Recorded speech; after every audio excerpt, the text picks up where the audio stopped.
BismillahirRahmanirRahim. Shyam, coming from the dunya, working all night, listening to your khutbah really feels like being a believer again. Pretty overwhelming and touching. And I wish, I pray that what you ask for, I do also. And you even said after the khutbah, and the story of the ant was very touching. Yeah. And you said after the khutbah to make the khutbah into your lives, into your heart and into your lives. So my question is, somebody like me who works in the dunya and then comes back and becomes a believer here, how can I make it into my life? I answered that also. Huh?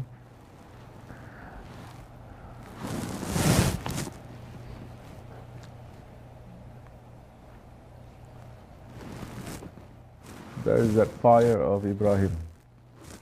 Actually, it's the fire of Nimrud that he put for the burning of Ibrahim alayhi salam. Ibrahim alayhi salam represents haq. That fire from Nimrud represents batil. Is there haq and batil at war right now? Yes, there is.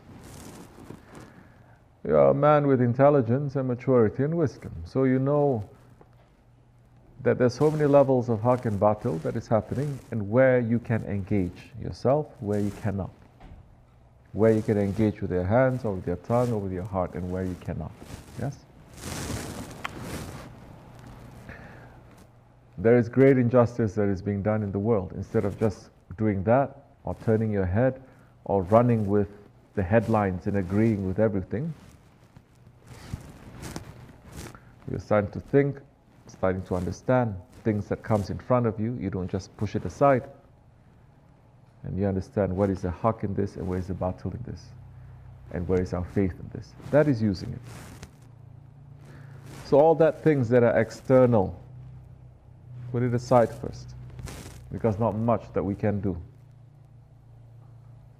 But there is that fire that is inside of us.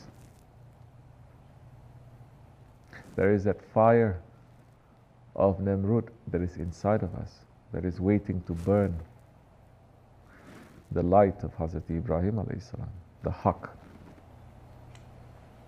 Yes? That you can do. That you can do, that you must do. Even if there's nothing, let's say, you say, I'm going to do this. Not the easy thing, but a slightly more difficult thing. For Allah's sake.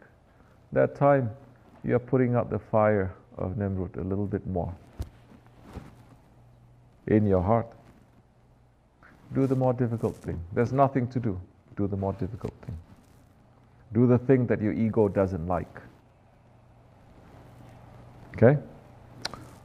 You're making some zikr, say, okay, that's enough. You say, I should do another 100. Salawat al-Sharif. I really don't want, I need to go now. Don't do it. You'll see how much light then comes out from that. Why? Because you're stepping on your ego then. You understand? So you must know yourself. You must know what your ego likes, what your ego doesn't like. Now this is at your level. Other people, they're different levels. When they're young, it's different. When you're older, it's different. So you must find the things, not only what your ego likes and stay away from it, but you must look at the things that your ego doesn't like. So that way, you are putting your thinking and your intention to please Allah, even in that small action. Shaykh Afandi says so many times, you see a dessert, you like it, you want to eat it. Or you look at the dessert, some people, they are just instinctive, they eat, right? But they say, oh, you're going to wait. Why? He goes and says, no, wait, sit there.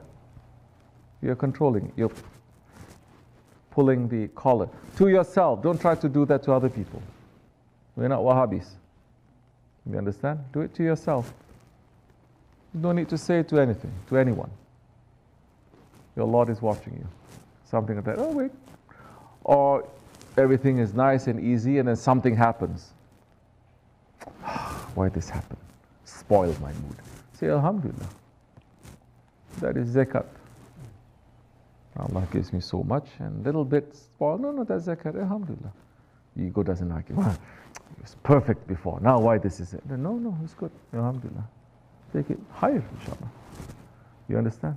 So many things will start happening to you when you start having this intention, this niyat, this attitude. Then you start thinking and you start appreciating. You start understanding that it is coming from Allah and there is goodness in there. There is a wisdom in there. Things are not going to be, Allah subhanahu wa ta'ala never creates anything that is worthless, senseless, or that has no meaning. So now we must try to have a meaning. Put that meaning. Don't be a robot. Shaykh Effendi says, don't be a robot. Robot is like, there's no meaning. Just doing things robotically. No, put some meaning in it. You're doing your work. Yeah, work is dunya. But go to work and say, Ya Rabbi, I'm doing this for your sake. I'm going to be the best civil engineer because you're watching me. I'm going to do my work good if my boss is watching me. I'm going to do my work good if the governor is watching me. You are watching me. I'm doing this for your sake.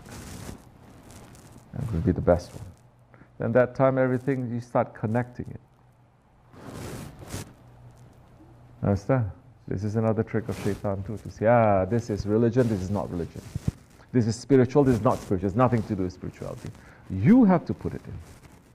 Because it is there, Allah created it, it is not empty of spirituality. But you have to see it, you have to run, and you have to put it. Inshallah, then it'll be okay.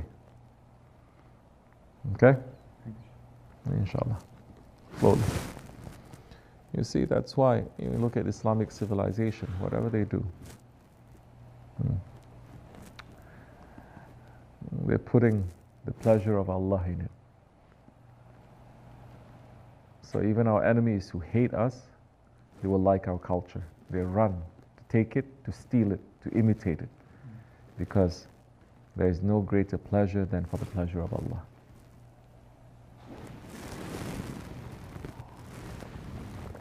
Inshallah.